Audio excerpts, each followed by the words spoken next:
Alrighty. What's up, everybody? My peeps. What's going on, my peeps? Peter Joseph here for another video right here on the official Peter fucking Joseph channel, youtube.com/Peter Joseph. Thank you for watching. Make sure you like the video and subscribe right now to this very channel and my other channels down there inside of my goddamn pants, otherwise known as the description box below. And as always, follow me on social media, Facebook, Twitter, and Instagram. If you're real, if you're not, you seriously need a life. And don't forget to share the video all over the internet. Most importantly, tap and slap that fucking bell after you shine it up real nice and stick it straight up that candy ass. But shine it, slap it, then stick it up everybody else's ass. Turn on all notifications so you don't miss a goddamn thing. And if you do, well, you're SOL. And you know what that means? That's it. You missed it. You missed it. And I can't help you. So don't come crying to me. You can go cry me a fucking river. And that's pretty much it. So you missed it. Go fuck yourself. And that's it. Let me move on. Alright, and if this is your very first time watching, well, welcome to the party, pal! I really hope you enjoy the ride. It's very bumpy, very scary, so buckle your seatbelt. And sit back, relax, grab whatever you got. Water, beer, whatever, I don't give a shit, whatever you got. Sit back, relax, enjoy the show, and if you do, hit that like button, leave a comment if you wish, and subscribe to my channels, and hit that bell so you can get more. And like I said, if this is your very first time watching, welcome to the party. And that's it. And if you don't like it, then you can get off the train and pretty much go fuck yourself. That's pretty much it. Go sub to somebody who does really lame as fuck videos for 5 subs. And 5 views. But it is what it is. I aim to please. And I've been doing it for a very long time. And I'm not stopping anytime soon. If you can't handle that, then I'm sorry. I'm sorry, if you can't handle that, then I've been on this website for many years. Doing better than you, on and off this website, then you got problems. But it is what it is. I'm more successful than most of you people. Not all of you, but most of you. But it is what it is. And I'll boast about my successful life all until the day I fucking die. Because none of you people have the success I've had on and off this website. And you can't prove me wrong, so. And you never will, so. That's that. Alright. Enough about that bull funky. Hope you had a great Wednesday. It's Wednesday, pretty much almost Wednesday night. Here in the Northeast, 6:15 in the evening. So the sun's going to be going down pretty soon. Going to be dark by about 7. And we only got a few more weeks of that, because as we hit November, maybe November the 5th, it'll be dark at like around 5 o'clock because of daylight savings time, turn the clock back an hour. So we gain an hour of sleep, but still, the temperature's going to be cold as balls. And, yeah, the sun will go down like around 4:30, but officially like around between 5 and 5:30. From basically November up until pretty much the end of February. When we turn the clock forward again, and then we gain more sunlight. So like by next summer it'll be back around 9 o'clock. It'll be dark. But we got that. Alright, so we're 27 days away from Halloween. and about a month away from Thanksgiving, and pretty soon the holiday shopping season. And you know what that means. After that, the greatest month in the world, the greatest days in the world is coming. So, and you know what that means. My great birthday, and Ozzy's birthday, Lemmy's birthday, Jesus Christ the Lord, his birthday, and then the end of the year. And then we start 2024. Which may or may not be good for you, some of you. But we'll see what happens with that. Clean slate, new start. We'll see what happens with that. But anyway, I hope you had a great day. Very, very warm here again in the Northeast. Last actual warm day for a while. It's going to be cold as balls here in the Northeast next week. It's fall. It's going to feel like it. It's almost feel like winter almost, but still.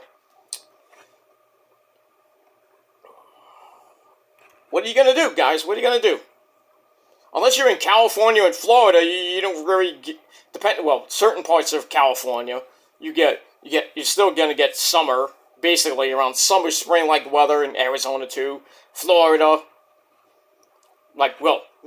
central to southern Florida, going to be like still around the 80s and near 90 by Christmas probably. So that's why we go south for the winter. I'd like to go south for the winter. Can't right now, but I will be. Pretty soon I will be south for the winter. And I'll enjoy it. I have to clean up fucking garbage, fucking white stuff. I'm not talking about cocaine. I'm talking about snow. I have to put the snowman out, not to do any of that shit. For the rest of my, probably for the rest of my life. Be sitting on a beach somewhere, thinking about, oh man, I wonder how New York's doing. Oh, it's got a blizzard. I don't care, I'm not here, I'm home to see it. I'm sitting on a beach, drinking a pina colada, 85 degrees. I'll be happy with that. I'll miss, the snow, but I'll be glad I don't have to shovel it and break my goddamn back. Almost as much as I break my back with you-know-who. She breaks my back, busts my balls. No wonder I'm old. 15 years of that. Just saying. Anyway, but yeah, should be a interesting next 2 months basically of 2023. So I would say get your holiday shopping season started now. At least plan it. I already got some of my what I actually want. I'm actually done basically. Well, not done, but you know what I mean. I didn't make a list, but I have a couple of things I want for Christmas. Don't know if I'm going to get it, but we'll see. But we got all that coming up in pretty much 12 weeks. A little under 11, 12 weeks till Christmas, and then 13 weeks from Sunday will be the end of the year. So it's going to come by like that. I can't snap my fingers, but like that. You know what I mean? So, get ready for it, guys. Get ready for it. Anyway, enough about that bull funky, once again. So, on this Wednesday evening, October the 4th, 2023, right here on the Peter Joseph channel. Once again, my name is Peter Joseph. I'm a content creator, talk about the world of professional wrestling, and whatever the fuck I want to talk about. So if I want to talk about the weather, I'll talk about the weather. Want to talk about my life? I'll talk about my life. I don't give a shit. But you'll watch because you love me so much. For 15 years, you've been riding my dick. Some of you need to hop off because I can only give so much. But it is what it is. Alright, so on this Wednesday night, we got Dynamite! The 4th year anniversary of Dynamite! Tonight, coming up in a little over an hour and a half. Should be a good show. We're going to hear from Hey Kids. It's Adam Copeland. We're going to hear from him after his epic fucking debut on Sunday at Wrestle Dream. We're going to get the aftermath of that tonight as well. So, should be a pretty damn good show. And, well,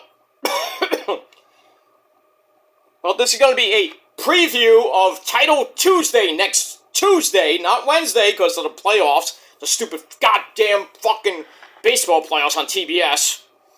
So we usually get it about one or two times only during the year that Dynamite is preempted. So not gonna be on Tuesday. Not gonna be on Wednesday next week. It's gonna be on Tuesday, going head to head with a juggernaut edition of NXT, and I'll talk about it in just a second. But holy shit, Shawn Michaels, Nick Khan, and presumably the Game, Triple H. Holy shit, they heard that Edge was in AEW. They're like, oh, that's it. That's it. We're not fucking around this time. We're not fucking around. We got Cody Rhodes, we got Cena, we got Asuka, we got Paul Heyman. I mean, all it needed was Roman, and forget it. Nobody will be watching freaking AEW next week. But pretty much, I don't think anybody's going to watch Dynamite next week because of that. Unless Tony Khan has something up his sleeve tonight. I mean, if you're just going to put Edge in his debut match against Luchasaurus of all people, that ain't going to get nothing. That is not going to get ratings. And speaking of ratings, NXT last night did its best rating in a long time. I think like 2 years, I think. I might be wrong on that, but its best rating pretty much almost in the last 2 years or ever. 857,000 views. That's what Becky does.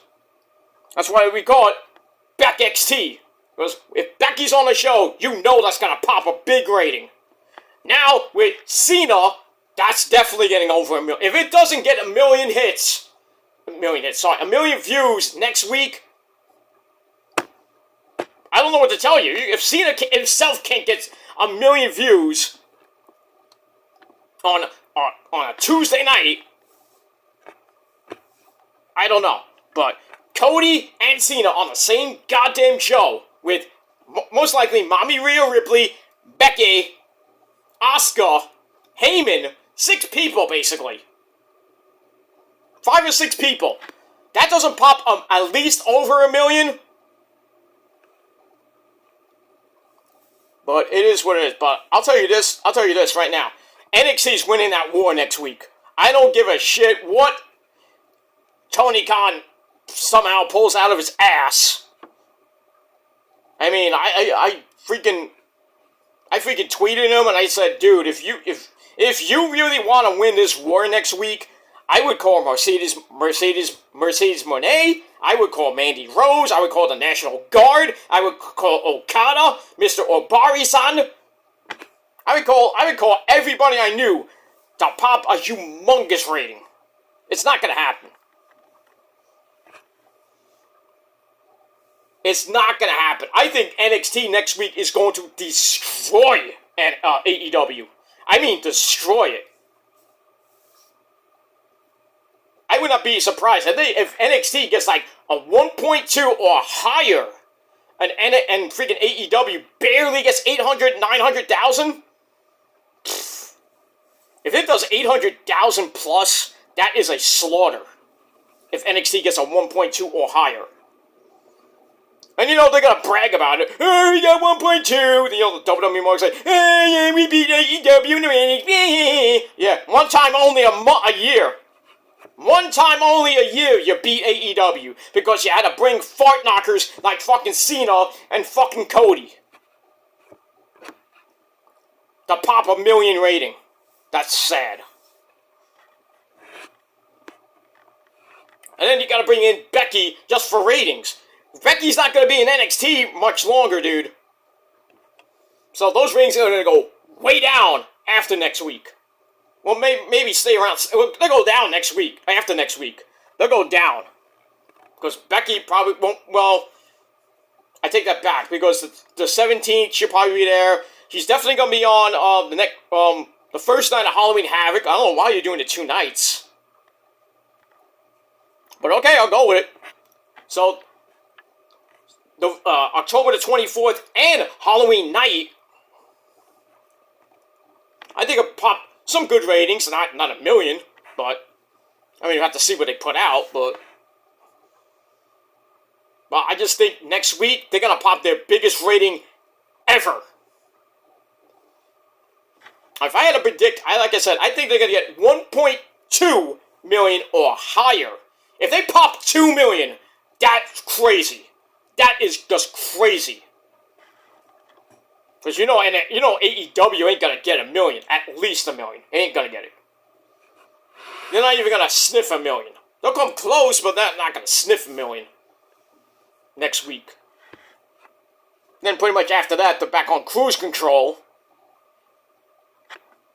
But yeah, next week is, it's gonna be, Shawn Michaels, his, lonely win, I guess. I don't know what you're gonna call it. I mean, but, notwithstanding that, NXT has been pretty damn good this year. Pretty damn good. I mean, since getting rid of that stupid NXT 2.0 crap, going back to the black and gold, getting a little more, no pun intended, edgier with their matches. Even though the hardcore matches, no blood, of course, but, more Attitude Era / Ruthless Aggression like storylines. I like it.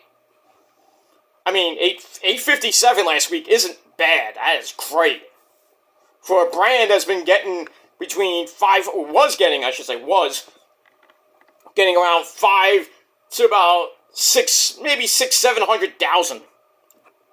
But now, on average, they're getting between 600 and now close to 860,000 views. So Shawn Michaels is doing something right, and it's great. I hope it continues for them. But as far as winning the war, that's only going to happen once a year, at least once a year.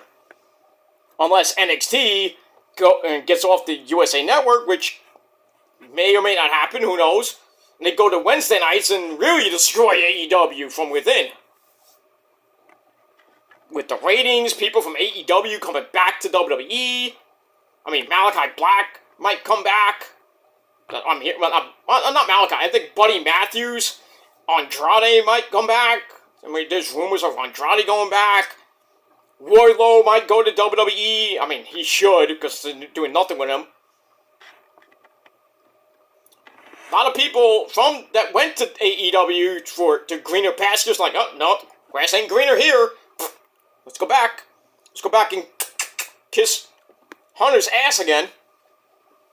Now that Vince is gone, no, we'll kiss Hunter's ass. We'll kiss Nick Khan man's ass too. But is it going to be the same, or is it going to be, different? I don't want to be catering anymore.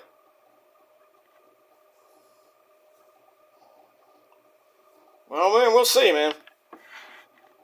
So really, AEW lost Jade Cargill to WWE, which was their big thing. So AEW counted that. It's like, oh, we're going to take Edge. It's like, take that. We got Edge. So Shawn Michaels just like, oh, okay, we'll top that. We got Cena, we got Cody, we got Asuka, we got Becky, we got Rhea Ripley, most likely, and we got the wise man Paul Heyman. All we needed was Roman, and this would be an epic fucking show. Never say never. Roman might just show up on the Tron. Roman would show up on the Tron and get 3 million views. Because it's Roman. And we must acknowledge Roman, as always. Do up those ones. Roman by himself just stands in the ring for 2 hours. He'll get 3 million hits by himself. Doesn't really need Paul. Doesn't need Solo Mibuki, Solo Sikoa, or Jimmy, or Jay. Doesn't need anybody. He, by himself, will get 3 million hits. 3 million hits. 3 million views. By himself.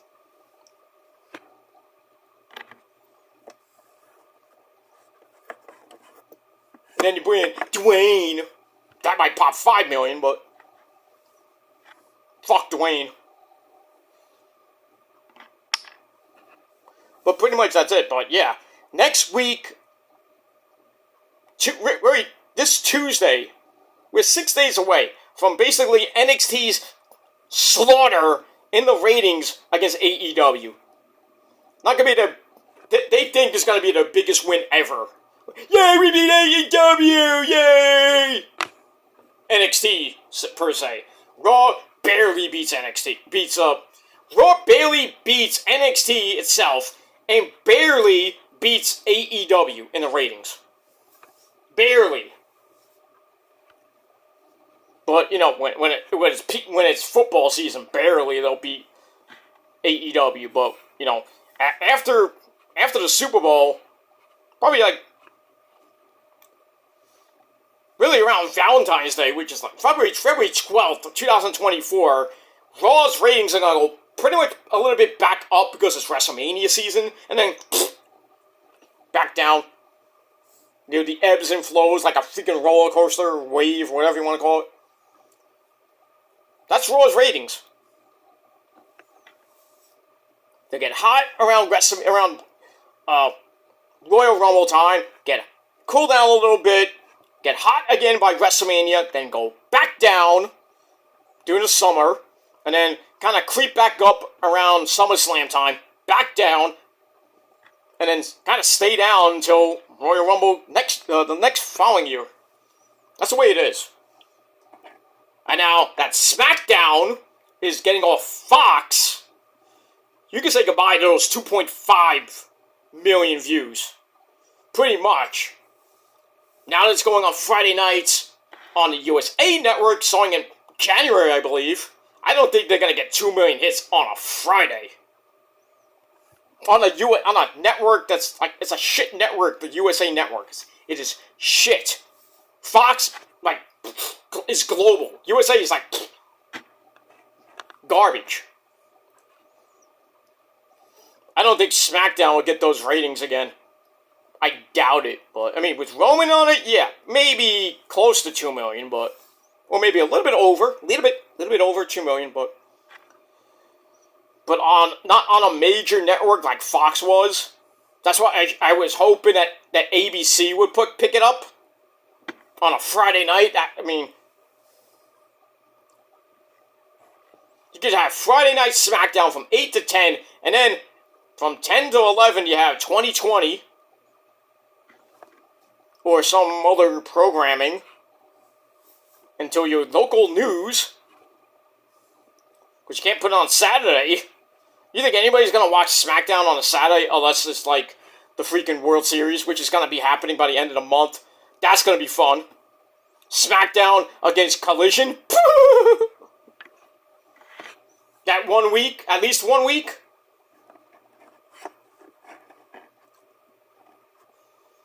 Collision's getting will be basically, and your food is ready.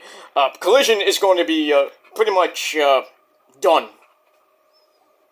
SmackDown will get 2.5, Collision a measly 300,000. That's sad. At the end of this month. Because when the World Series starts, which is around October 20th, 26th, somewhere around that time. Where I think it's like Game 2, Game 3, maybe Game 4. Who knows, depending on the way the baseball playoffs start. But I mean, it is what it is, but yeah, so like I said, NXT will get its measly big win, so all the WWE marks can shit on the AEW this coming Tuesday night, but it's not gonna matter. Not gonna matter. Because when after next week, after Halloween, the week after Halloween, which is the November 7th show, NXT's ratings will probably go right around, kind of stabilize again, around 600, maybe they get to 800 again, but they won't have, I doubt they're going to have Becky back on the show anymore. Mommy Rhea Ripley probably will not be on the show anymore. All the people coming from NXT, from the main roster down to NXT. I mean, you have to see, but I think Asuka is just, coming on Wednesday to either put over Roxy or destroy her, which I think she will. But then again, who knows? I mean, great to see Asuka back in her house, Then you got, Cody with this major announcement, whatever that is. You know what his major announcement should be? Get rid of that stupid song! That reminds me. My good friend, my sweetheart, Ash Costello, went on her Instagram, by the way, on her legendary Ash Costello Instagram page, put up a photo. I don't know if it was a photo, it was a reel, saying that, they're gonna be doing some new things. And, said something about it might interest wrestling fans. Are we getting a new theme from New Year's Day? Ooh!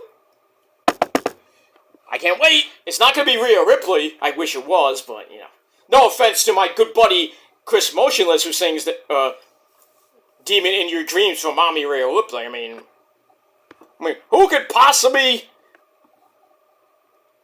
have a theme made by the great New Year's Day? I mean, who?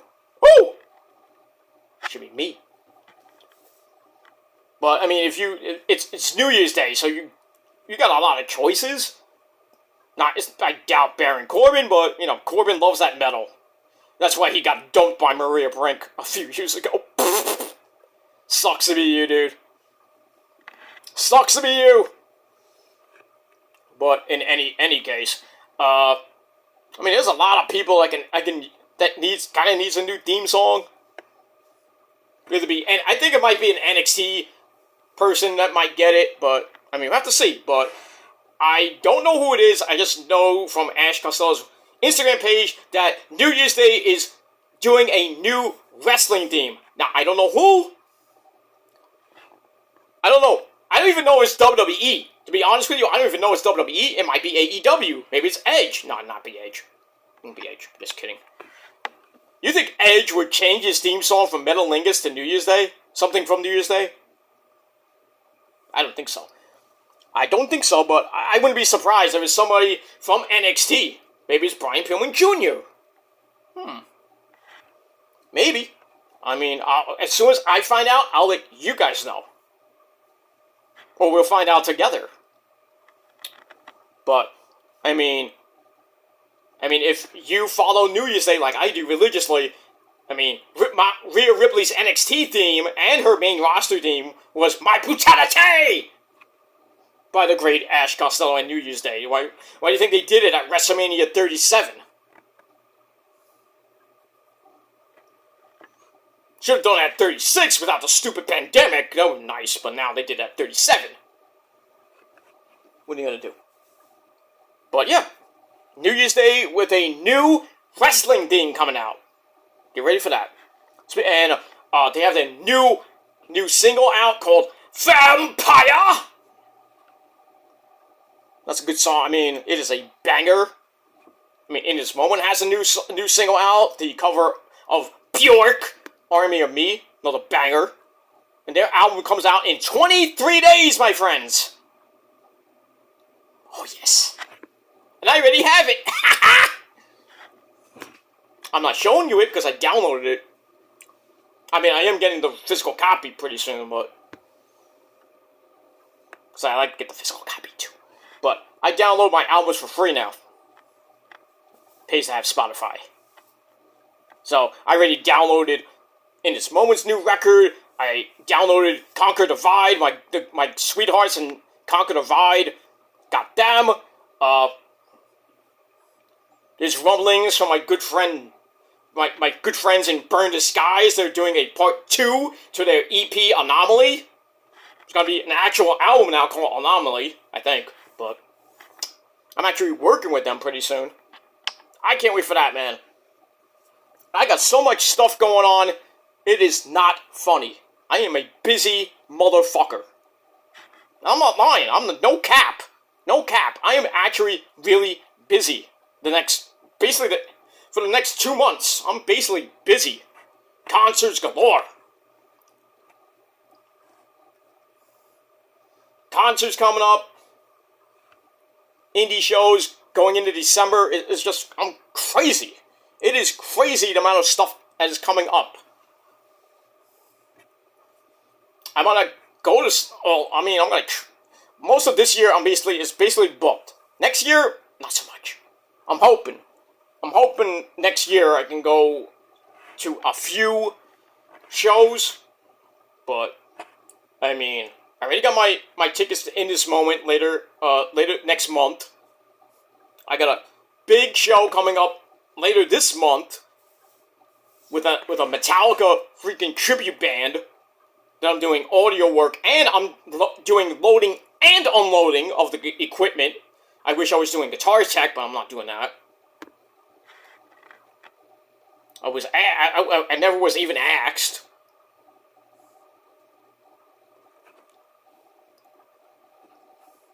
I mean, but it is what it is. But, I mean, when I have fun with that, I mean, I'm a busy man. I got lots of things going on in my life, so regarding the videos, I don't know, man. I mean, I'll still be here, but as far as every day, maybe not so much as we get into the end of the year. As we get into 2024, then, that is up in the air. So all the people that want me to take a break, that want me off YouTube, I mean, you might get your wish, but not for long, but, I mean, I'll still be around, but maybe not so much as I am right now. But, so, when I say I got a life outside of YouTube, I do. And you will, I proved that a couple months ago, actually. And I'm going to prove it again, and again, and again. So, you can think what you want, make a wish, keep stuff, this and that I was picked. It's just fiendish slander. He goes, you wish you had the life that I did. I do.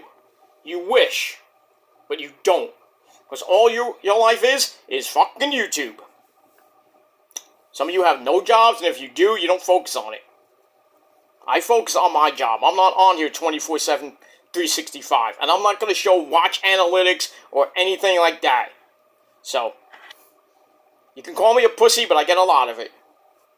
But I'm not going to show or prove anything to you motherfuckers regarding that. Regarding my other life, maybe, maybe not. But I will be posting some videos in the near future of some concert stuff.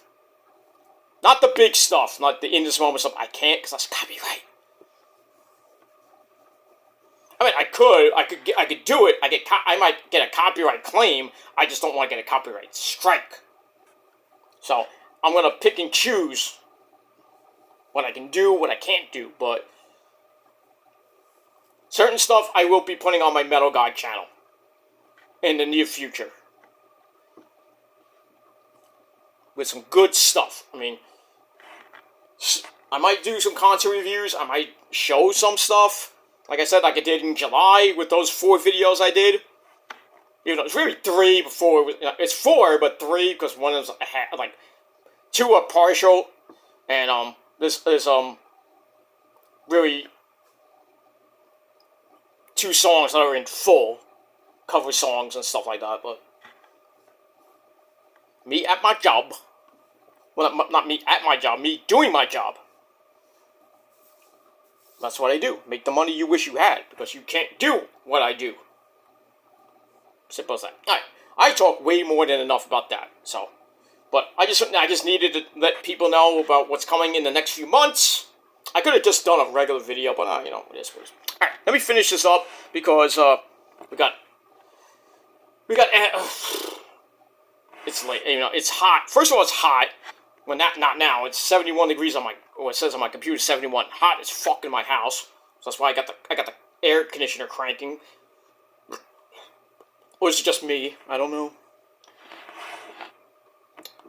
It is what it is. But anyway, on this Wednesday evening, getting close to Wednesday, pretty much Wednesday night, right here on the Peter Joseph channel. Thank you for watching and me babbling on for 35 minutes. Let's get to the meat and potatoes of the video. And it is time for your late and out-of-date NXT review. For October the 3rd, 2023, we are back in the Capitol Wrestling Center in Orlando, Florida. Alright, so this is the aftermath of a pretty decent NXT No Mercy event this past Saturday. We had two new champions. Trick Williams winning the North American title from Dominic Guerrero, and the Russian Dragon, Ilya Dragunov, beating the man who, when he shoots, he don't miss, but on Saturday, he missed a lot. And that was Carmelo Hayes. So we had that, and a whole lot more that happened at No Mercy. So we're now on the road to night 1 and 2 of Halloween Havoc, October the 24th, and officially on Halloween. When was the last time you had a Halloween show on Halloween? Been a while. I think this is NXT's first actual event on Halloween.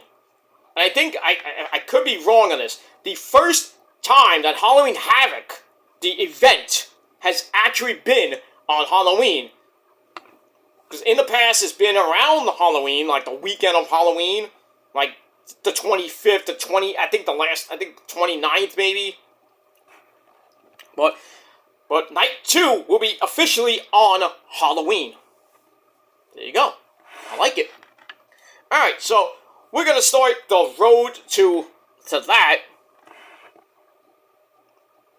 And we start off with our commentary team, as always, with the man with the creepy jacket and a lot of candy. Oh, he's going to have a bucket of candy those next 2 weeks. Not the next 2 weeks, but for Halloween Havoc, night 1 and 2, he's going to have a boatload of candy. That man is Vic Joseph, the man with the creepy jacket. And next to him, the man who smokes more actual weed than anybody in wrestling history, well, not as much as RVD and Matt Riddle combined, and that man is Booker T, sucker. Alright, so we got that. So we start off NXT last night with the man, still your reigning, defending NXT Women's Champion. She is the man, Becky Lynch, with the NXT title. After a brutal Extreme Rules match with Daddy's favorite girl, Tiffany Stratton. Daddy! Yes, girl. Yes, my sweetheart. What's wrong now? Daddy, can you rub my back? Sure. I'll do it later. No,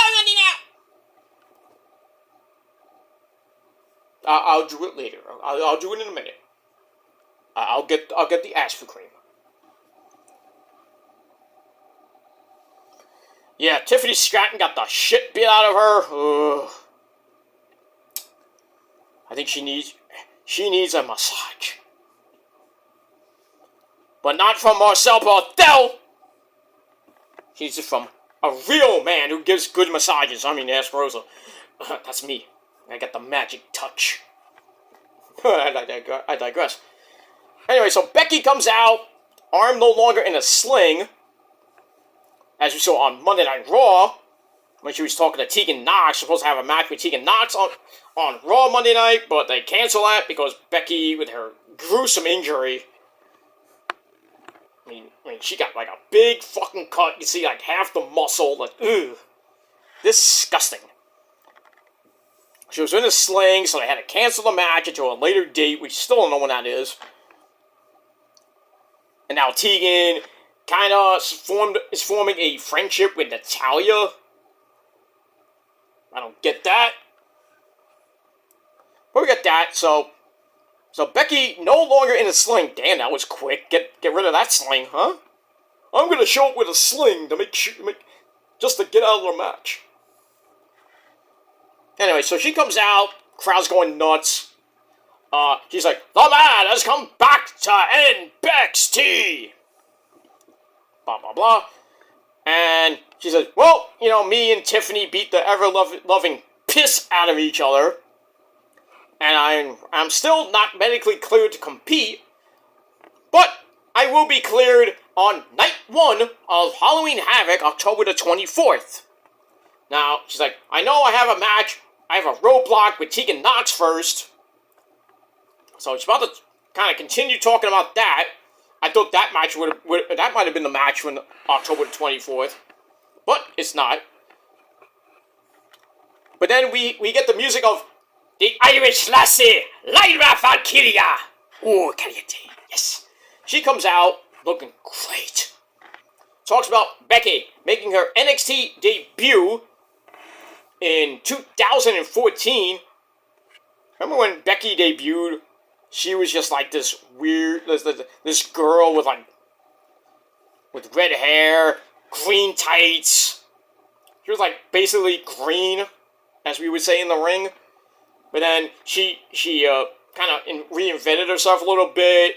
Got involved with Mercedes Moné, Sasha Banks, the boss.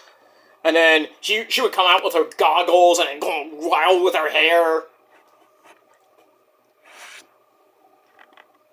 Come this close to winning the NXT belt a couple of times from Sasha. I think she did face Charlotte for the NXT belt. Bayley, I think Bayley as well. Asuka just could not get that belt, and finally, after moving up to the main roster and doing, she was still a little, she was okay, and then she turned into the man and won numerous world titles. She goes to NXT, wins the title she hasn't won in basically 9 years. She finally wins it, becomes a Grand Slam Becky. And there you go. Now she's giving NXT his best ratings ever, because Becky. Anyway, so she's like, Lyra's like, when you debuted in 2014, like the first episode, it was the first episode I ever saw, and it kind of lit a fire inside of me, and I started training from day 1. So Becky's like, oh, really? Interesting. Impressive. And she's like, I can't believe how far you come, and how far you've taken Irish wrestling. Well, you could thank Finn Balor for that, too. And guys and girls. Well, really, guys like Finn Balor and, who else? J.D. McDonough, he's Irish. Fit Finlay. And, guys like that. Guys and girls like that. Blah, blah, blah. So Lyra's like, I respect you, Becky, but I want a shot at your belt. So Becky's like, okay. Let's she was about to say, let's do, she was about to do a Paul Stanley. Let's do it. But then, Indy Hartwell comes back from out of the obscurity line.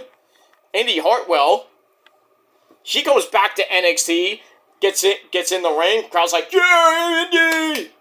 And he's like, hey, you're standing in the middle of the ring where I got married, and where I basically won the belt at Stand and Deliver, but then I had to give it up because I got drafted, and I was injured. Then she met his marriage.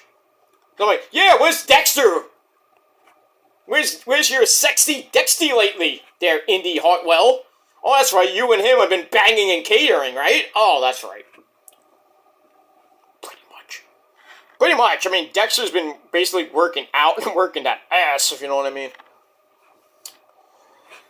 But yeah, we haven't seen Dexter on TV in a while. Indy barely's on TV.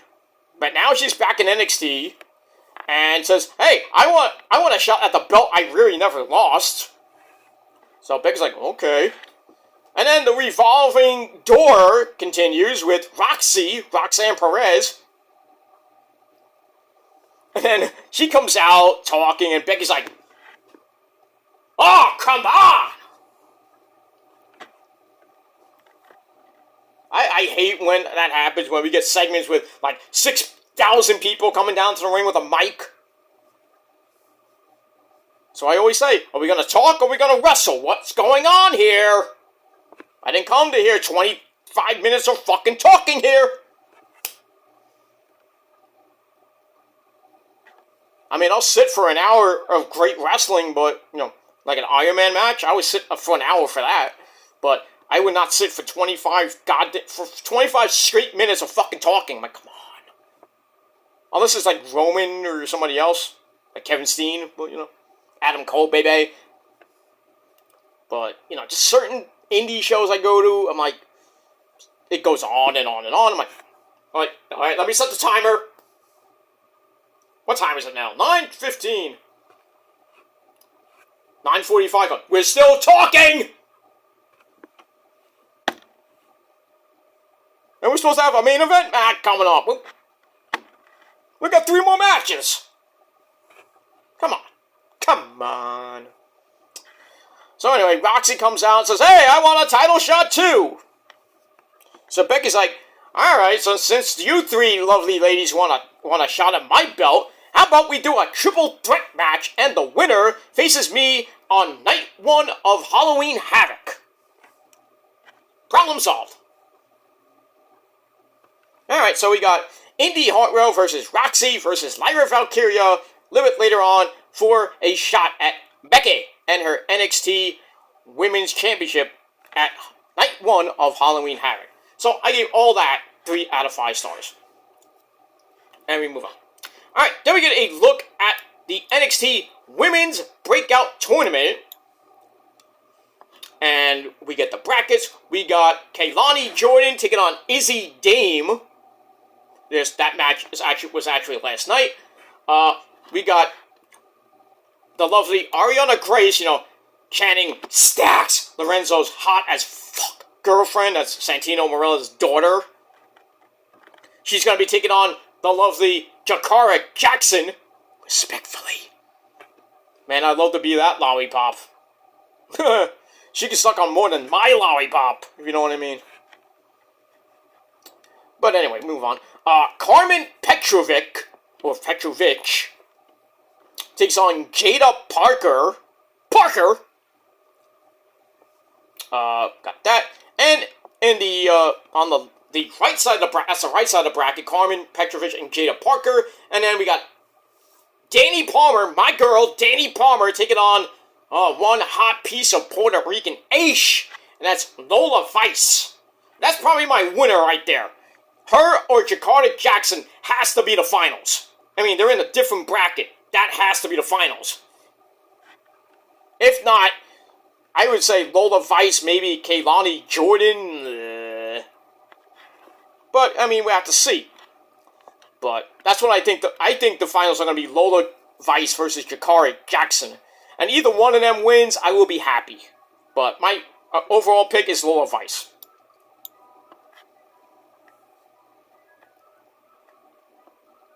And that's pretty much it. And we got that. And we move on. Alright, after that we get to after that I'm going through my notes, I'm sorry. Anyway. So after that we go to our first official match of the evening. We have a tag team match player. We have British Strong Style of Tyler Bate and the man who, well, lost to Noam Dar for the Heritage Cup at No Mercy. And that man is Pete fucking Dunne, otherwise known as Butch. As they take on 2 members of Gallus, we had Mark Coffey and Wolfgang. Joe Coffey at ringside. Pretty back and forth match. We got the old airplane spit of doom by Tyler Bate on Wolfgang, and then Butch hits a moonsault to the floor And then Tyler Bate, not to be outdone, hits a flippy dippity doo on the floor. They go back in. We get a double butterfly power bomb. I don't know how that works, but okay. And on Mark Coffey, go for the cover. 1, 2, 3 in 10 minutes. We have British Strong Style, Tyler Bate and Butch. They get the win. Match I gave 2.5 out of 5 stars. After the match, Joe Coffey comes in, tries for a 3-on-2 beatdown.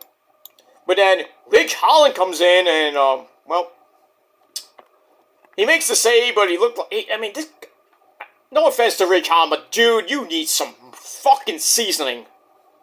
Seriously, this guy looks like he's about legit, he has legit hurt people, like Big E, Elton Prince, anyone? No doubt about it, he's decent in the ring, but he needs a lot of seasoning. He's legit gonna seriously hurt somebody. Besides Big E. Which we have, Big E, I don't know if Big E's ever coming back.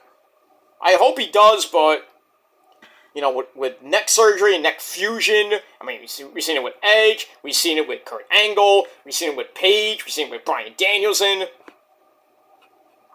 You gotta be very careful with that. Paige and, even Edge, too. They came back from neck fusion surgery. They're very careful in the ring.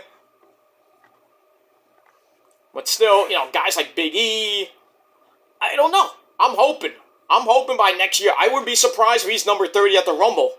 The biggest surprise from them all. Big E comes up, Big E! It's Big E! Crowd's gonna go, yeah! Xavier Woods and Kofi gonna go, yeah! Let's eat some pancakes! But, we'll see. But, that's that. So anyway, yeah, Ridge Holland comes out for the save, and I bet you nothing. Next week on the program, we're going to get a 6-man tag team match with basically British Strong Style and Ridge Holland taking on the entire Gallus faction. That's pretty much it. And that's it. Alright, after that, we get the Russian Dragon. Ilya Dragunov comes out for a little kitty chat. Kind of botched his way getting into the ring. How do you... Well, maybe it's the shoes. I don't know. But anyway, he comes out, doing this, doing that. Huzzah! Then we get a Mellow Mist chant. So he praises Carmelo for basically, beating his ass, and both of them beat the shit out of each other on Saturday night. But he says, look what I got. And he says, my reign is going to be a symbol of unparalleled passion. And then Trick Williams, the new NXT North American champion, comes out. And, the crowd's like, whoop that trick! What? Whoop that trick! Whoop that trick! What? Booker T's like, what? Doing all the stupid stuff that Booker T always does. But anyway, so Trick comes out, says, hey, you did what you did. You're the man. You're the NXT champion, but I got some gold too. And then Mello comes out. Is like, am I snorting crack here? Did I just hear you and Ilya kind of, slapping hands? And Ilya, of all people, Ilya Dragunov was like, you whooped that Trick. I'm like, really? Really, he would say something like that? Those Russians are weird, but it is what it is.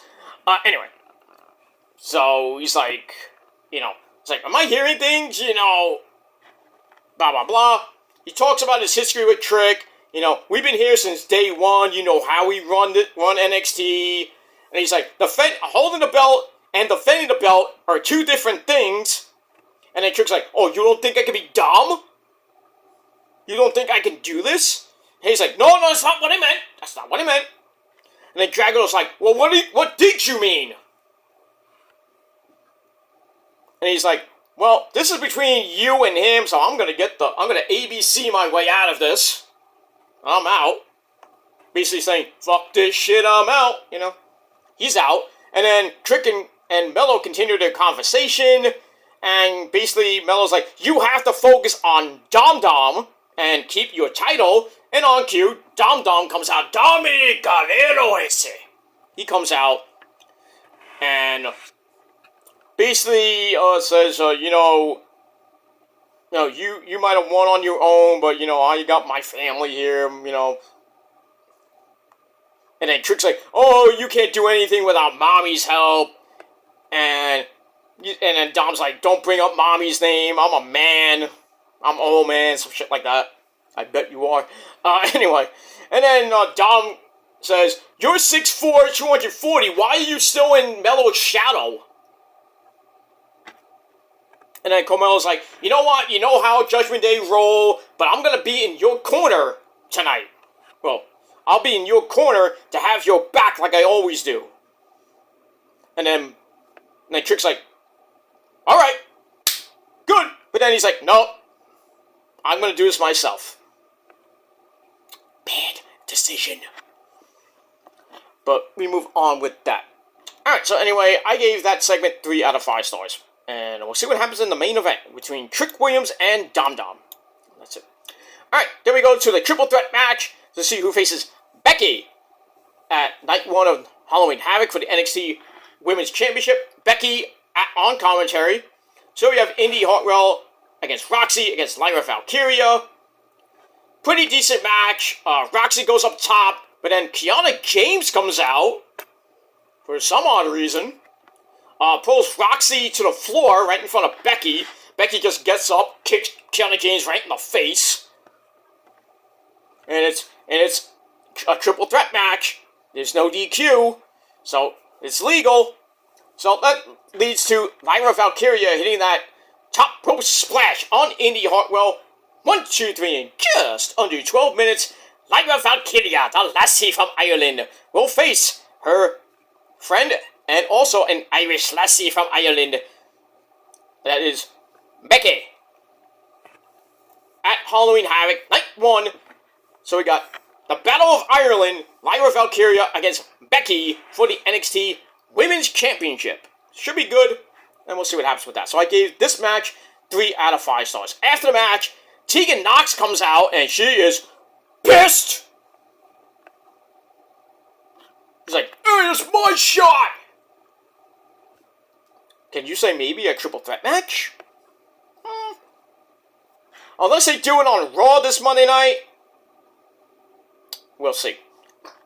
But I don't know. I don't know what's happening on Raw. I mean, it's the Columbus Day edition of Raw. I don't know what's going to happen. I don't know, and I pretty much don't care. Pretty much. That's that. Alright, so we move on. Alright, then we see Carmelo Hayes going somewhere in the back, and he's like, you! And then he runs into Braun Breaker, who got his butt kicked by Baron Corbin, American Badass Corbin, at No Mercy. So Braun's like, you took that belt, new heights and this and that. We had a great match way back when. So basically, he's like, he's like, well, when you lost your belt, where was Trick Williams? So we get that. And, that's it for now.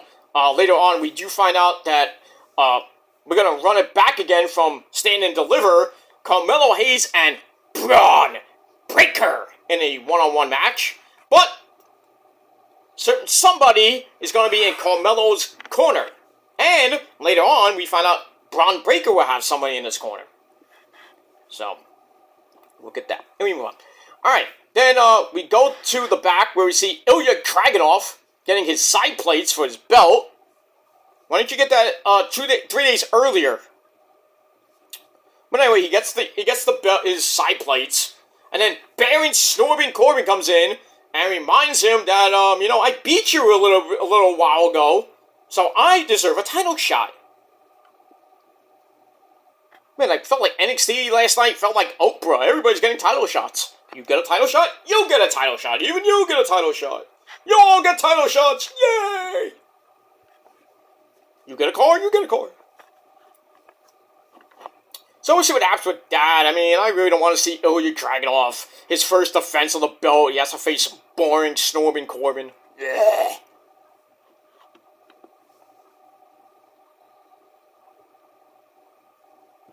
That's pretty much all I got to say about that. So I gave that segment 2.5 out of 5 stars. Alright, then we go to Blair Davenport taking on Gigi Dolan, which was supposed to happen last week, but Blair attacked Gigi in her locker room, laying her out. Match never happened because of time constraints, I guess. But anyway, match kind of was boring. They go to the floor. Blair Davenport grabs a chair, tries to do like a concerto on the announce table, and Vic Joe's like, it's like, you're gonna get disqualified! Boom! She missed. And then she brings the freaking chair in the ring. The referee is trying to get her away from her. He finally does, and then Gigi wins with a fruit roll-up. 1, 2, 3 in under 4 minutes. Match was boring. Gigi gets the win, meh. But, you know, it's still far from over, as what Blair said. Even though she, like, attacked the referee at the end. It's like, what did you do? So, I give the match 2 out of 5 stars. I thought it was just meh. We move on for that. Alright, then we got a video looking back at Roxy winning last year's Women's Breakout Tournament match, and then went from there. She won the NXT Women's, I think she won the tag team belts with that, or I forget. But anyway, we saw that. Then we go to back with Mackenzie Mitchell and Kiana James, who's tired of people hearing about Roxy because she was in the tournament last year as well. She won the tag team belts. She won the tag team belts. She didn't win the world title, obviously. So basically, she says, Roxy, if you want to fight me so bad, you have to face Asuka next week. And if you get past Asuka, good luck with that. You face me. So, next week, the Empress of Tomorrow, my first wife, Asuka, is coming back home to the place where she basically ran that division. She went through the entire division. 522 days as NXT champion, undefeated. Even went to the main roster and was undefeated for like 900 and some odd days until that bitch, Horseface Charlotte Flair, beat her at WrestleMania 32. Oh, don't get me started with that match. That match Charlotte should have never fucking won that match. Asuka should have just went roughshod on that, from 32 to 33, and probably then would have lost at 33 or 34 at least. I was hoping she would lose to, like, they were thinking about doing Ronda Rousey versus Asuka. Did that happen? No. But after her undefeated streak lost, she lost the next 5 WrestleManias. That pissed me off. Even when she won the Royal Rumble, when Shinsuke won the Rumble that year, I think it was 2015, 2016, or 2014, somewhere around there. When both of them won, we were like, oh yeah, they're gonna win the titles now, right? Wrong. Wrong. Asuka won the Royal Rumble and lost, I think, to Charlotte.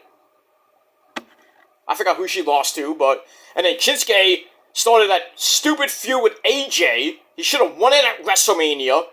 And then he goes on like a 2-3 pay-per-view run with the whole nutshot thing. And he still doesn't even get the belt. That pissed me off. It's going to piss me off this Saturday because I have a feeling Seth Rollins is going to beat Shinsuke in that last man standing match. But I have a feeling that maybe we'll get Poppy Priest in the bank cash in, but from what I've been reading, that it might not happen for a little while longer, but it sucks. I mean, that's the type of match you have to cash in on.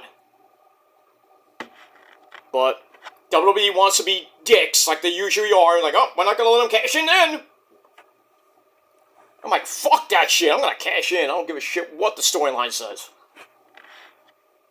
cash in, get my belt, and I'm gonna run with it for like 5 years like Roman. That's what I would do. But I'm not in WWE, thank the Lord for that. I should, but, if Nick Catman and Hunter would get off their ass and maybe, give your boy, hit me up in my DMs like Tony Khan should do, then, I could say something like that, but, not that, but, I could be like, yeah, I got ideas. Oh, yeah, but I'm like Finn Balor to Issa. Hey, you should be running the show. Oh, I'm gonna clip that. You see, the wrestlers, when we go to meet and greets and shit, we tell them, like, oh, we have these ideas and everything. Like, oh, we should be running Raw. You should be running SmackDown, NXT. You should be owning AEW. Oh, yeah, I'm gonna clip that. Yeah, we'll clip that. We'll clip it, but then is it gonna happen? No. I mean, we have the ideas like, oh yeah, that's right, It's like, not up to me. It's like, it should be, It's like, dude, if I was running a company, man, the things I have ideas for you, man. It would just, like, freaking, I would keep Roman as champ of the universe, give Kevin Steen the world title. I don't know what I would do. I keep Asuka as the women's champion, the women's world champion, and probably just keep as Rhea Ripley. Probably fire Nia Jax. Put Io and Kairi as the women's tag team champions for life. Get rid of some dead weight that I don't want to see there. Man, if I ran my own company, I mean, it would be insane. Bring Adam Cole back, Kenny, the Bucks, But I would have like a mega freaking roster of just stars that I have to put on different shows. I have like 3-4 shows. There you go. You on this show? You on that show? Everybody else, you're out of here. No catering. Nobody would stay in catering. I would try to get everybody on the show in some way. Some way. I'll get them some TV time, even if it's like 5 seconds. You're getting paid. You're getting paid. You want TV time? Here's 5 minutes. Talk. Make your paycheck. Make me happy. It is what it is. Alright, so we got that. So next week, Asuka versus Roxy. I don't like Roxy's chances. I'm sorry. I love you, but, you're facing my wife. I'm like, good luck. You better be ready for Asuka, because if you're not, you're done. Pretty much the story of my life, Because as we all know, nobody is ready for Asuka except my dick. Pretty much. You knew that from 2014 on. I've been ready for Asuka my entire life. No, not my entire life, to say. Basically since Asuka came to WWE, even almost before then, when she was in Japan, kicking ass as Kana-chan. Kana-chan TV, go get it. Move on. Alright, then we meet the women of the Breakout Tournament. Then we get to the first match of the tournament. Izzy Dame, nice name, taking on Kalani Jordan. Yeah, it was an okay match. Kalani Jordan wins with a split-legged moonsault in just under 5 minutes. So we get that. She will face the winner of Jakarta Jackson and Ariana Grace in the semifinals. And I think the other matches will be on Level Up. Most likely. I think the winner, the finals will be either on night 1 or night 2 of Halloween Havoc. But let's see what happens with that. Let me move on. Alright, so I gave that match 2.25 out of 5 stars. Then we go to the back where Chase U of Andre Chase and Duke Hudson, they run into the hotties, Thea Hale and Casey Jane. And Mr. Chase offers to be in Thea's corner for her tag match against Lola Vice and Elektra Lopez. So Casey's like, so like a chaperone? So Casey's like, well, I guess. So Jason's like, yeah, that's not a bad idea. How about you and Duke come out and watch us win? And then Jason's like, can I get a whoa Bundy? No, I mean Chase U. So we get that, they leave, and then Mr. Chase like, oh, that went well. Awkward. So I don't know where that's going. Maybe Casey Jane joins Chase U. That's weird. Anyway, we got that. Alright, then we get another Brian Pillman Jr. vignette. This time they don't show his face. They show like from right here down. But he's in like his Bengal stuff. You can tell it's the Bengals. WCW Saturday Night. Then he turns off the TV. You can see his face. Well, not his whole face, but you see most of his face. So, it's a matter of time before he debuts. Please be as the loose cannon. Please. If he's just flying Brian Pillman Jr., that sucks. Was it AEW all over again when he debuted?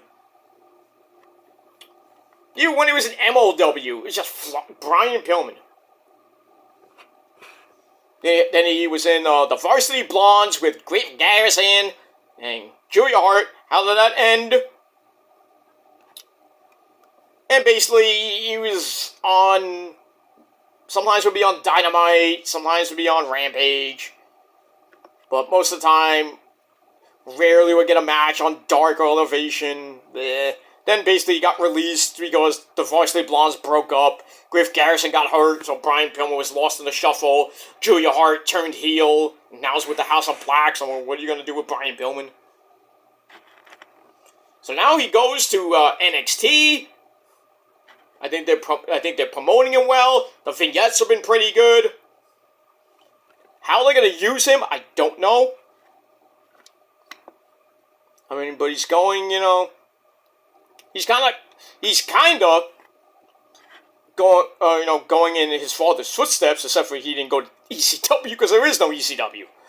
But you should go to GCW and the lights go out. You see Brian Pillman Jr. with the stick, and he cuts a promo like, all these smart Mark wrestling fans.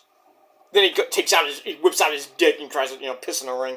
And then Shane Douglas has to come out. You ain't gonna piss in my ring! I'm the franchise! You can suck my ass! Whatever. And basically he got banned from ECW for that night that he just was at the ECW arena, unannounced. I still have that on tape, which is crazy enough. Then he beats up a fan. This schmuck, he pulls him over the freaking guardrail, beats the fuck out of him. Fan got taken out of the building. And then freaking Todd Gordon and freaking Paul Heyman like, oh, that's not what we rehearsed. And then Shane Douglas wants to fight the guy, and basically the entire locker room wanted to kill him. The fans were about to riot. And that's what happens in Philly. That's what happens when you go to the ECW arena. I mean, it's a great place to go. Not like New York with the Elks Lodge or even the Hammerstein. Because as we all know, New York fans are way better than that shithole in Philly. Just saying. I'm just saying. And when WrestleMania comes next year in April, you know how many New York fans are going to be there? Tons. Tons, because half of Philly is not going to be there. Probably in jail. Because Philly is like a freaking shithole. It's like Newark, basically. The crime capital of the world. Philly's just been like, oof. Their fan base sucks. I mean, the pedophile Eagles fans, they suck dick. The Flyer fans are just mental. They always rat on the fucking Rangers. They always want to fight with the Rangers at the Spectrum or whatever. The 76ers are okay, but, you know, not great. You know, the Phillies, yeah, I think they won last night in Game 1 of the Wild Card Series. Big fucking whoop. Not that they're going anywhere. I just want them, the Marlins, and the Braves to be out in the playoffs by the end of the month. So I have to look at them in the World Series. So I can be happy, so I can just say, hey, JD, what happened to your Braves? Oh, that's right, they lost.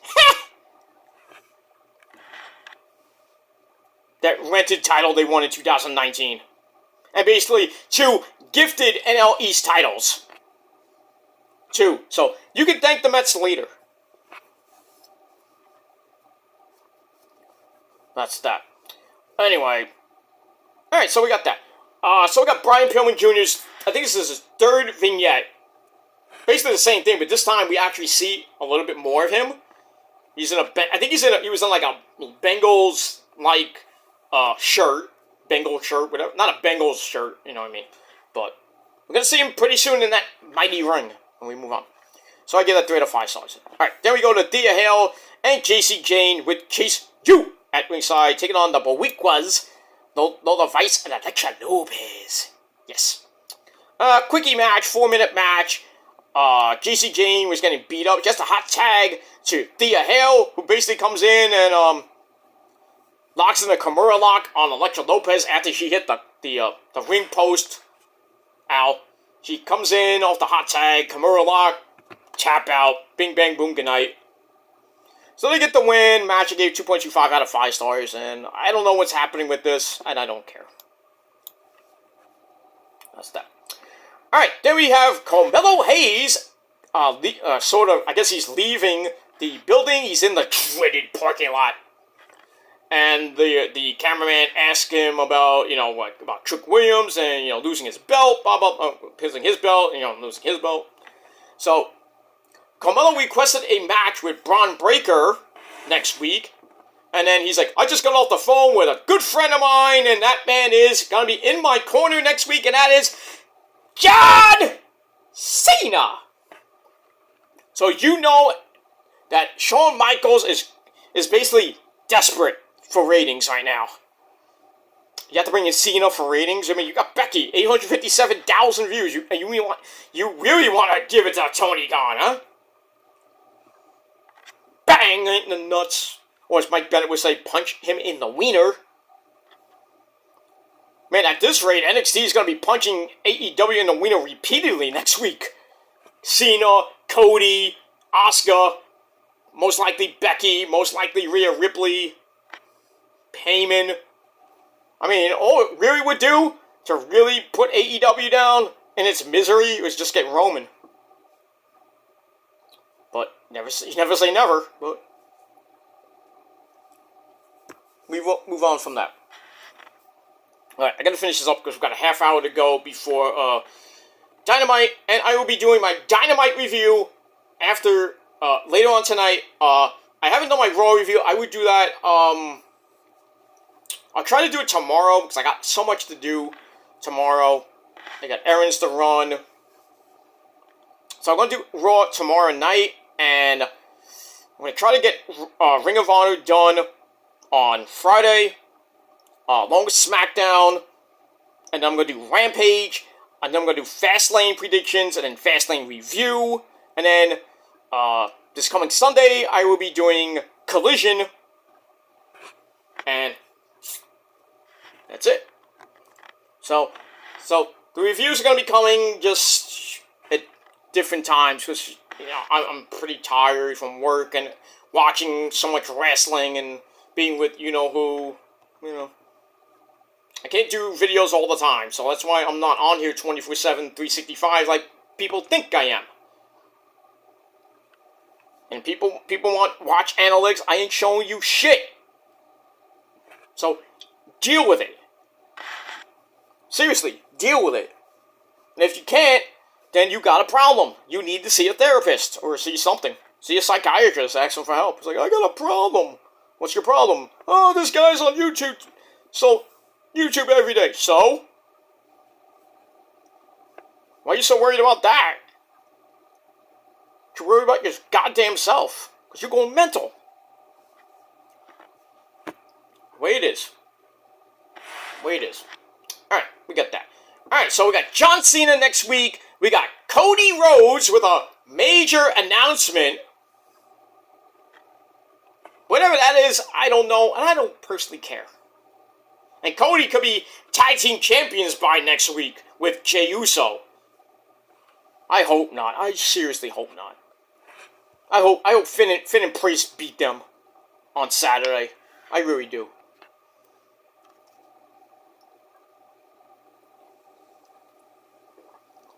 And we'll see what happens with that. Alright, then we go to your main event of the evening for the North American title in a rematch from No Mercy. We got Dominic Guerrero SA taking on Trick Williams. Mommy Rhea Ripley at ringside. Not a happy camper. But I think at the end of the match, yeah, she probably gave Dom some I mean, she told Dom, she said, you don't come home with that North American title. Don't bother coming home and all. You're gonna be sleeping on the couch. You ain't getting any pussy. You ain't getting any of this. You ain't getting any mommy. You're on your own. So Dom's like, oh, I better win because I can't go without pussy. You know. So it was a back and forth match. And then the law firm of Finn and Priest come out. They cause all distractions galore. And then JD McFlurry comes out. After Trick hit the running knee that won him the title. And then JD McDonough comes in, knees Trick down. But Trick kicked out somehow. And then Poppy Priest throws in the Money in the Bank briefcase. But the referee saw it. And then Fiend Balor he took the North American title, bam, right in the Trick's head. Dominic goes up, hits the Eddie Guerrero frog splash. That's my son, that's how you do it. You lie, cheat, and steal like I did all the time, ese pero. Yeah, I know, Eddie, you did it, and you're a great man for it. You should be in the Hall of Fame. I know, why am I'm not in the Hall of Fame? I don't know why. I don't know either. Same thing with your hot as fuck mamacita, China. She's in there with DX. But she should be there alone by herself. I mean, you should be there if you're not there already. I know, why just lay there? I'm not there. And if I am, I should be there first. I should have my own wing. Fuck that pendejo. Exactly. But anyway, Dom hits the frog splash. 1, 2, 3, he gets the belt back. 2 days after losing it. So it kind of made no sense to give it a Trick for him to lose it 2 days later. So why is the North American title starting to become a hot potato? But Dom gets the belt back. Mommy's happy. You never want to see Mommy pissed. I mean, we saw her in period mode last night. I mean, not last night, well, Monday night. She was in full period mode. Now she's happy. Dom's is a happy camper too, I guess, if you think about it. And Judgment Day is back in full strength, in full force. Basically, all the belts, except for the world title and the universal title, which they'll never get. But they're back, running things, and, now JD McFlurry is just kind of like an outsider. Oh, just help out when I can. So we got that. So Dom gets the win. I gave that match 3.25 out of 5 stars. So Judgment Day, once again, shows that the strength in numbers. Dom gets the belt back for the second time. We got that. Then we get the aftermath. Well, not the aftermath. The overrun segment, I guess you can call it. We see Paul Heyman. My name is Paul Heyman, the wise man, out of nowhere shows up. and says, hey Cena, since you're going to be in Carmelo Hayes' corner, my tribal chief, on special announcement from the tribal chief himself, has told me to give wisdom, not via satellite, not in a video. I'm going to be there live in Braun Breaker's corner next week. Why not? Let's have the wise man in Braun Breaker's corner for no apparent reason. Unless we know something we don't know. Maybe Braun is going to be a Paul Heyman guy. Well, that's going to work out pretty good. Let's see. Imagine that. Imagine that. Freaking that. You had the bloodline. I mean, Paul's busy with Roman and Solo and Jimmy. Now he's got Braun Breaker to worry about as a Paul Heyman guy. Probably just be the mouthpiece. I mean, Braun can just go by himself. He doesn't need Paul Heyman, but still. That'd be kind of weird, but yeah. But I do see Braun going up to that main roster. I mean, and I said it before, and I'll say it again. I think he's got a legitimate shot to be the one to beat Roman. I mean, he's big. He's got a mediocre spear. But he might be the guy. I mean, who else is it gonna be? At this point, if it's not Solo, it's probably not going to be Walter. Not Ciampa. Nobody on that main roster, so it's got to be somebody from NXT. Or to get Roman and Paul choose him, like The Undertaker chose Brock Lesnar to be the one in 21-1, which I thought was dumb. At least it wasn't Cena, thank the Lord. It should have been Punk at WrestleMania 29. I would have been okay with it. But freaking Brock Lesnar?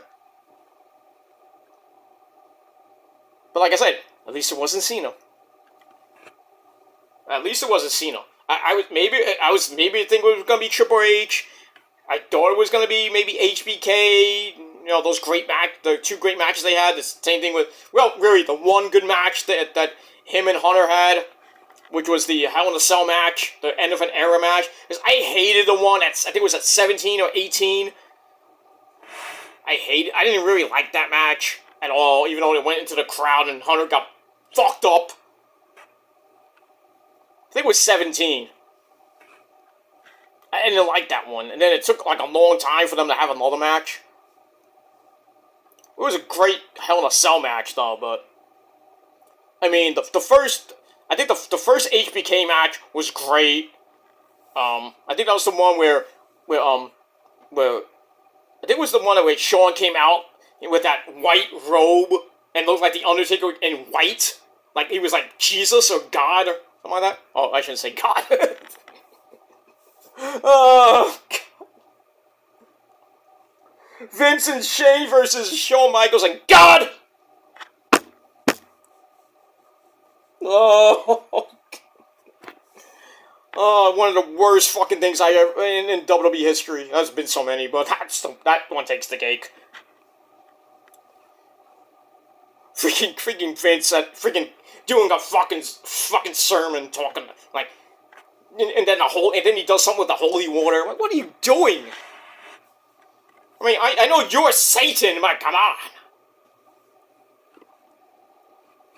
I don't like this holy water. I'm gonna face God. That makes no fucking sense to me at all. Fucking all. That whole match, the whole storyline made no fucking sense at all. And I know, HBK's a good Christian boy. But that match made no sense. No sense at all. It was stupid. And I really think that Shawn Michaels should have never went through with it. Because he was a, good Christian boy. Who else is a good Christian boy besides myself? The Young Bucks. They're good Christian boys. They don't do that shit. Right on. Right? Exactly, Nick. Matt. I get you mixed up. Right on. They're good Christian boys. They don't do that shit. Right on. I still love that Mount Rushmore. Matt Rushmore. No, that doesn't sell T-shirts. Mount Rushmore, the original Mount Rushmore. Kevin Steen, Adam Cole, baby, and the freaking Bucks. That promo is legendary. I have the tape too.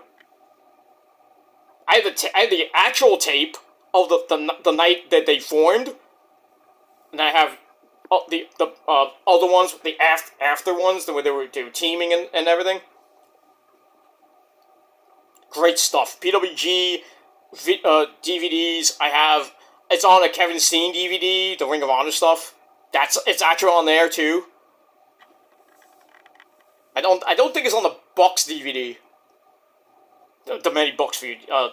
The Super Kick Party Volume 1. I don't think it's on there. It should have been, but I don't think it's not. For some reason, it's not. But they have a lot of PWG stuff on there.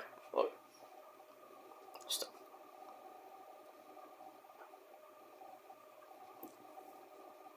Adam, I got your fucking back. You tell me, whoever it is, Elgin, Candice, Joey Ryan, I'll have them all sucking your dick.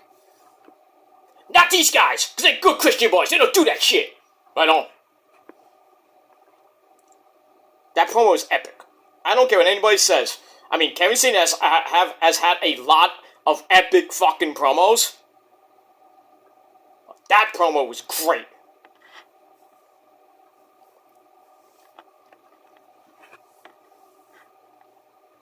I mean, if you look at Kevin Steen's entire history from like CZW up, even when he was facing with Sammy, those promos are great too. But anything else, I mean, his promos are legendary. The ones against Roman were good. But yeah, that Mount Rushmore promo is fucking epic. It's epic. I mean, you want to be a good promo guy, watch a Kevin Steen promo. You can watch an Adam Cole promo, you can watch a Phil Brooks promo. You can even watch an MJF promo, which is good too, but still.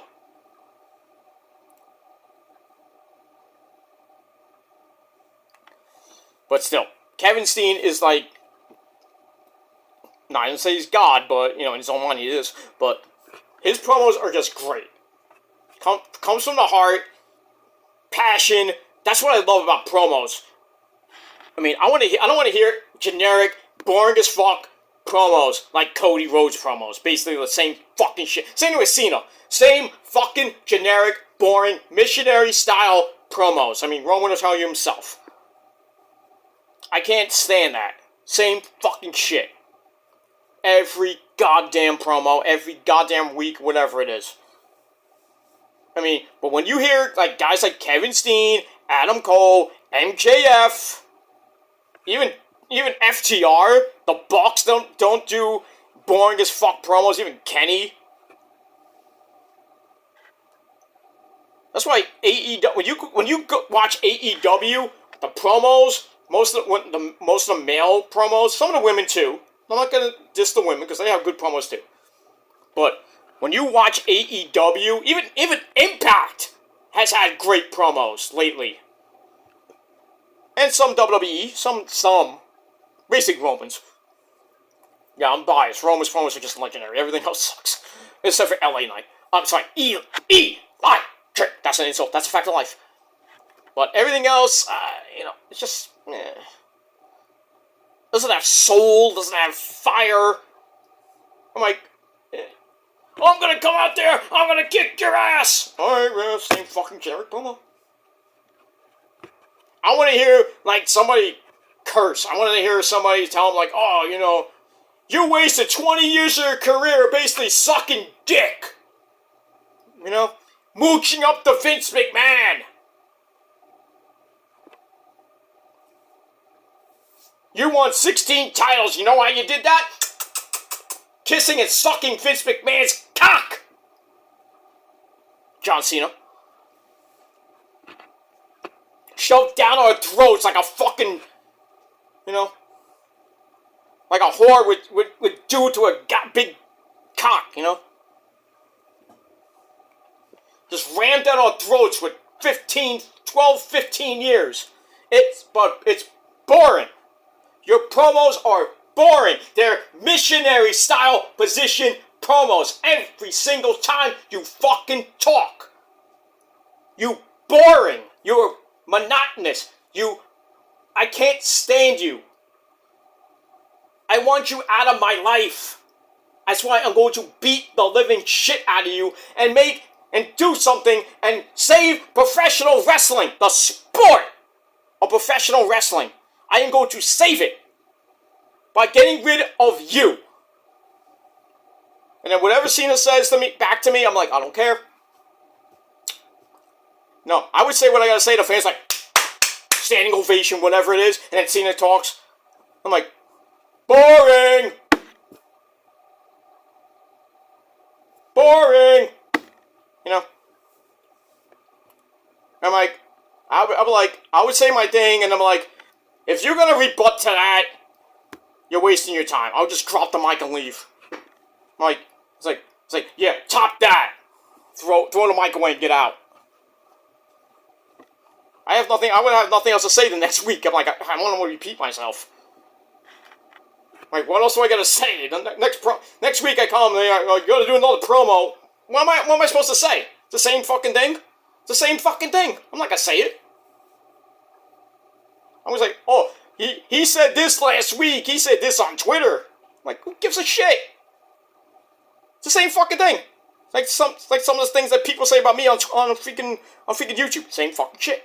I've heard for 14 years. Same fucking shit. Get some better material. I mean, seriously. Same fucking shit I've heard for 14 years. Slander. Mediocre fucking slander from mediocre people that mean nothing to me in my life. The same fucking thing. I've heard it before. Because like that song goes, I've heard it all before. I'm not going to take no more because when the going gets tough, they can kiss my ass. Pretty much for 14 years, all you obsessed people have been kissing and sucking my ass. And my dick. But it's simple as fact, man. That's it. But anyway, I gotta go. Because I talked enough and I want to watch Dynamite. So, got 10 minutes to Dynamite. Alright, so we got that. Anyway, thanks for watching, everybody. So, I gave the final segment with Dom Dom winning the belt back from Trick Williams. I give that 3.25 out of 5 stars. The final segment with Heyman showing up, I give that 3.5 out of 5 stars. So, all in all, pretty damn solid show. I originally gave it 6.5, but I'm going to up that to a solid 7 out of 10 stars. I thought it was pretty good. But next week, oh boy. I mean, Cody, Cena, Asuka, Heyman, Becky, maybe Rhea Ripley. I might give NXT, the TV show, probably my highest rating ever, depending on how the show is. And if you're going to ask me what show I'm going to watch next week, I'm definitely watching it. Depending on what Tony Khan does tonight, and what the card is for next week, I might do picture-in-picture, or I might just, but at this point, I'm outright watching NXT. I am outright watching it, and like I said, I think NXT is going to get the highest rating ever, if not 1.2 or higher than that. If they do 2 million, holy crap. I think Tony Khan should just, pack it in. At this point, I'm like, dude, I'm like, well, how am I going to counter that? Kind of a schmuck like Cena, kind of a schmuck like Cody. But then you got lovely ladies like Asuka, Rhea, and Becky. Then you got you got Paul Heyman. How am I going to counter that? I got Edge. Edge versus Luchasaurus. That's going to sell tickets. Or as Tony Baloney would say, that's going to put butts in seats, you know what I mean? I mean, Paige versus, who's Paige? Paige versus Hikaru Shida for the women's title. Probably at the death slot. I mean, who's going to watch that? And then that's going up against, I don't know. Maybe that goes up against, well, depending if that's the main event, Braun versus Mello. Boy, that quarter rating is going to be bad. But I think next week the main event's going to be, God forbid, the main event's Edge and Luchasaurus. Come on now. You can't do that. I know it's Edge, but you can't put him in the main event. You got to start off with a bang. But if you put that in maybe the first match, maybe depending on what the first segment is for NXT, would it be Cody, would it be Cena, maybe Asuka just makes her way to the ring, and just random stuff maybe happens, I don't know. Maybe you might win that quarter hour, but I'm just saying, Tony Khan, you're in big trouble, dude. You are in big, huge trouble next week. You know, if you lose by a lot, I know Tony Khan's gonna go and he'll put on a good show, and he's gonna oh, great show, we did great. And then the ratings come out, 500,000 people. Great show, 500,000 people watched because everybody was watching NXT, which is like 1.5 million or 2 million views. So you can blame baseball all you want, Tony Khan, but if I were you, I would really get a ton of I would really somehow counter that. Counter what's coming next week for you. I would really counter that. That's that. And we move on. Anyway, just got a notification from Conquer Divide. My lovely ladies. Why is freaking... Jesus Christ. It's October the 4th. If you can hear it outside, if you have good hearing, there's fireworks going off outside my house in the park. It's been going on all since basically before the summer started. October the 4th, 2023 at 7:53 at night. Fireworks going off. Why? Why? I mean, it's maybe the Jewish holiday, maybe, but no. Big ups to all my Jewish fans out there. I think it's Succoth or Sukkoth. I don't know how you pronounce it. One of those Jewish holidays, you know. Because there's like a lot around this time, September, October, because of the Jewish New Year and everything. You know, Hanukkah's coming up around Christmas time. That's kind of weird. 8 crazy nights, and then you have Christmas Eve and Christmas in between. That's just wow. You get 8 nights of presents, and you get like a boatload of presents on Christmas Eve and Christmas. That's crazy. Sometimes you know, it pays to be Jewish, I guess. Nothing wrong with that. I mean, I have a lot of Jewish friends. I love Jewish culture and everything, but not being disrespectful, you know, because I'm not racist or anything to any culture or anybody. Even when I do my Eddie Guerrero, pendejo, you know, stuff like that, I'm not disrespectful to the Mexicans or the Latinas, whatever it is. Japan, and I love Japan. I mean, my freaking Rosa's freaking half Mexican, half Italian, so I don't mess around with that, even though she'll kick my ass. But I don't say anything bad about, you know, the African Americans, because I have a lot of black friends, a lot, and I say the N with the hard A, a lot, because I have a lot of friends. I don't use the ER. Never have and never will.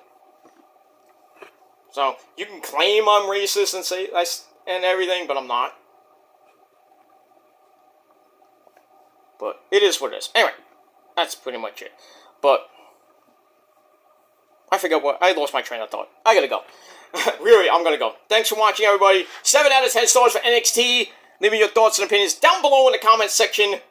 And that's pretty much it. I will be back a little bit later, once again, right here on the Peter Joseph channel with your Dynamite review for Edge's debut on Dynamite for the 4th anniversary show. see what he has to say. I would hope he comes out first, but we'll see in about 4 minutes. So I got that. I will do Raw tomorrow night along with Ring of Honor. And then Friday night, we got SmackDown. We got Rampage. So I'll do SmackDown Friday night. And then Saturday, I will do Rampage. I will do my Fastlane predictions as well as your review for Fastlane. And then on this Sunday, before I go out to watch the Niners destroy the Cowboys at home, I will be doing my Collision review, and then that'll be it. And then back to normal, because really there's no pay-per-views until really Halloween Havoc. It's not even a pay-per-view, it's just an event. So we got that, so reviews will be kind of going back to normal. And that's it. So hit that bell, turn on all notifications, because if you miss one video, you're going to miss a lot. And you're pretty much SOL, and you know what that means. And that's it. So, I'm out of here. Thanks for watching. And if you're not down with that, I said it before and I'll say it again. I've been saying it for 14 goddamn years, and some people have got it, some people still haven't got it.